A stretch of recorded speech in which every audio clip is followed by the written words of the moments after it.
Ahora, la compañera de la comisión Jacobo Arbenz, 27 de junio de 1954, operación encubierta contra Guatemala. Beatriz. Gracias. Bueno, buenas noches a todos y todas. La verdad que es un placer estar acá y poder contarles un poquito sobre Guatemala, que hace 63 años, que se están cumpliendo justo hoy. Jacobo Arbenz emite por radio su discurso de renuncia, porque lo llevaron a esa situación. Creo que te escucho hablar y digo que el Che estuvo en Uruguay, estuvo en Guatemala, en la Guatemala de Arbenz. Pero era el Che joven, médico, que estaba explorando por América Latina, y la experiencia guatemalteca realmente le ayudó y le sirvió de mucho, digamos. Las cartas que escribe el Che a su familia son muy interesantes de cómo se va marcando, ¿no? Después la relación con Argentina. Siguiendo con Uruguay también, Arbenz estuvo refugiado en Uruguay, después que le dieron el golpe, uno de los países donde estuvo viviendo y que lo apoyaron mucho. Con Argentina, la primera esposa del primer presidente electo democráticamente, que fue en 1944, recién que se dieron las elecciones en Guatemala, era argentina. O sea, me pareció escucharlo a él y empezar a hacer todas estas conexiones, ¿no? Pero ahora vayamos a Guatemala. Me había puesto a hacer números y un compañero acá, guatemalteco, refugiado de 1954, Carlos, que quería hacer mención porque él tuvo que exiliarse a partir del golpe a partir de la invasión que sufrió Guatemala. Y le digo, estaba haciendo números, porque en realidad tenemos 196 años de supuesta independencia.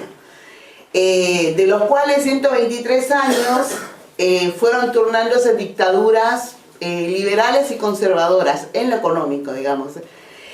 Y dentro de esos 123 años y 50 años en las cuales también se estuvo irrumpiendo el proyecto de la Unión Centroamericana con Francisco Morazán, que era la idea de una Centroamérica, así como Bolívar hablaba de la patria grande, también Morazán era un pionero, y Guatemala y las dictaduras de estas dictaduras liberales y conservadoras, que supuestamente en periodos ya de independencia la bloquearon. Entonces, son rupturas y continuidades que tiene toda nuestra historia, ¿no? Nosotros tenemos un poco para hablar por qué el golpe por qué la invasión, por qué Guatemala sufre la primera invasión en América Latina, es hablar de la United Fruit Company, ¿no? Entonces yo lo que me traje un poquito de todo, no me voy a poner a ver todo, pero como tengo que señalar algunas cuestiones que quería compartir con ustedes. Porque la United Fruit Company se fue haciendo un pequeño embrión, decía Galich, un excelente representante de la Revolución del 44, decía el embrión empezó en 1898, se formó esta unión para hacer lo que es la United Fruit Company. Y en el 1901 es la primera vez que entra a Guatemala, pero ya se había metido en Colombia, en Panamá, en Honduras, en Costa Rica. Todas las líneas férreas que hay en esos países eran totalmente asignados para poder recoger el banano. Y Guatemala había zafado, digamos, porque la forma como entraron realmente fue ofreciendo el transporte, supuestamente, de la correspondencia de Guatemala.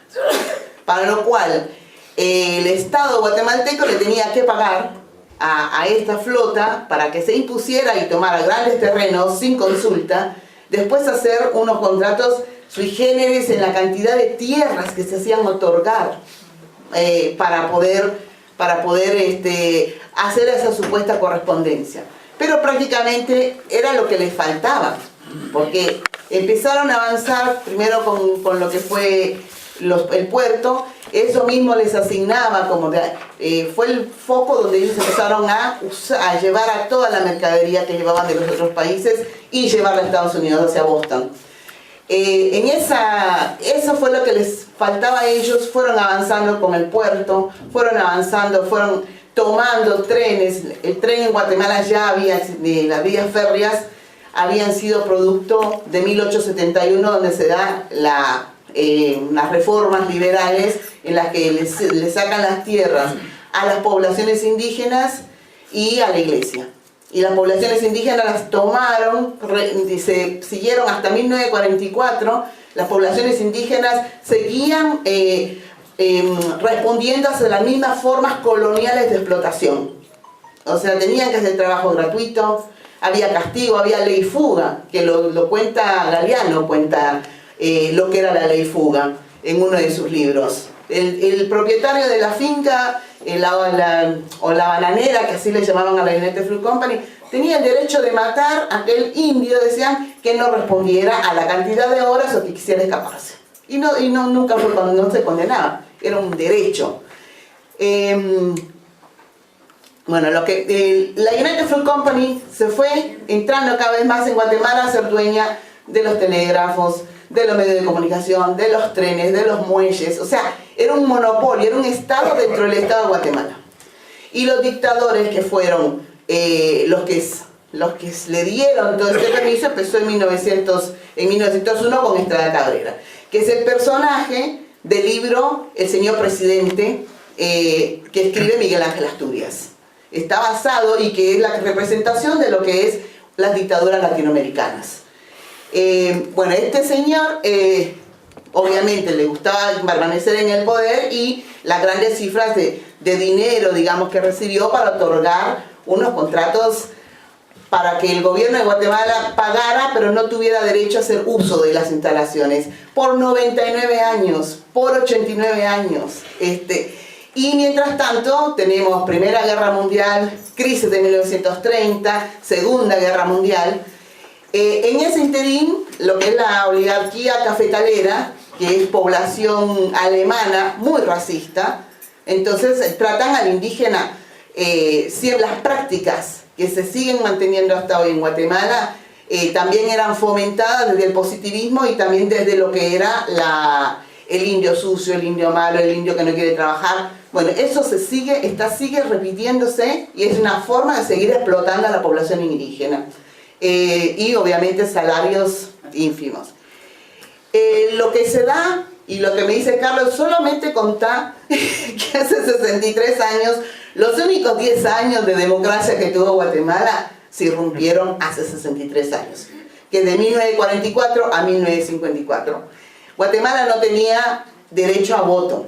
No había el militar Jorge Ubico, que es otro de los grandes que dio grandes concesiones, es el que en las manifestaciones continuas, mucho ataque hacia lo que eran los maestros. El Día del Maestro en Guatemala se celebra un 20 de junio porque matan a una maestra que van todas vestidas, decían, edificios no queremos, tenemos hambre, pan queremos, edificios no queremos, porque él se gastaba todo el dinero en grandes edificaciones, pero te hacía trabajo forzoso a toda la población. Y el indígena tenía que dar 150 días corridos de trabajo gratuito en el año. La cuestión es que a raíz de la muerte, porque todo estaba militarizado, los profesores, los maestros tenían que usar uniforme, gasto en educación no existía, 70% de analfabetismo en toda la sociedad. Y en ese momento eran 3 millones de habitantes. Todo esto genera ya mucho descontento, muchos cambios también en lo que es la economía, mucha decolonización de colonias que se fueron dando y en ese momento hay mucha presión y se logra, la muerte de esta maestra indigna muchísimo, pero se logra que el tipo renuncie. Y se logra a través, renuncia, pero igualmente pone a otro suyo que estuvo 6 meses, nada más que siguió con las mismas políticas y respondía a lo que le decía Ubico.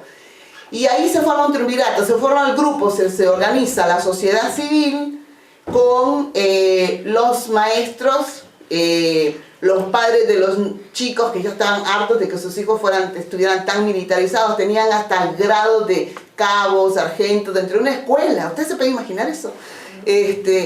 Y el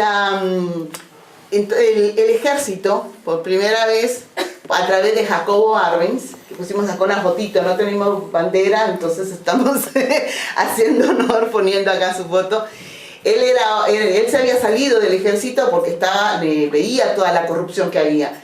Entonces Jacobo Arbenz con otro militar y un civil organizan y se hace una revuelta y sale del poder y ahí es donde arranca el 20 de octubre, la noche del 19 de octubre, madrugada del 20, donde arranca lo que es la revolución de Guatemala.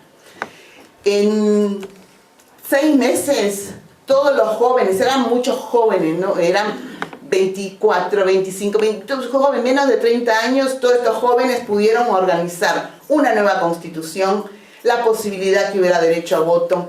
Y quería saber, digamos, fueron 10 años en el que el primer gobierno estaba acá, Arévalo, con su esposa argentina, y lo llaman y gana las primeras elecciones por primera vez en la historia de Guatemala. En 1944 se vota con el 85% de los votos. El primer periodo de Arévalo, lo que fue el triunvirato de estos 6 meses, uno de los avances que me pareció importante contarles era, se hizo finalmente el Código de Trabajo, se suprimieron todas las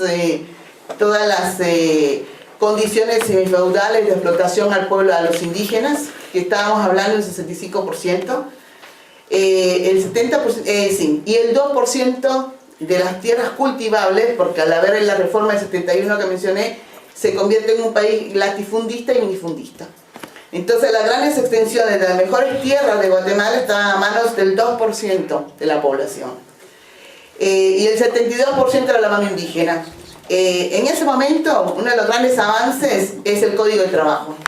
Los programas de bienestar social, viviendas, escuelas, hospitales, seguro social. Derecho a la sindicalización, derecho a formar partidos políticos.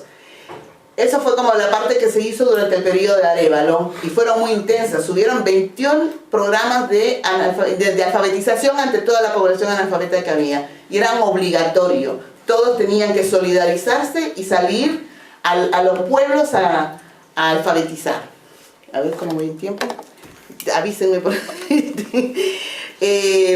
Después tenemos a Jacobo Arbenz, que él vino con una propuesta mucho más fuerte, porque era cambiar las condiciones de la estructura económica de Guatemala.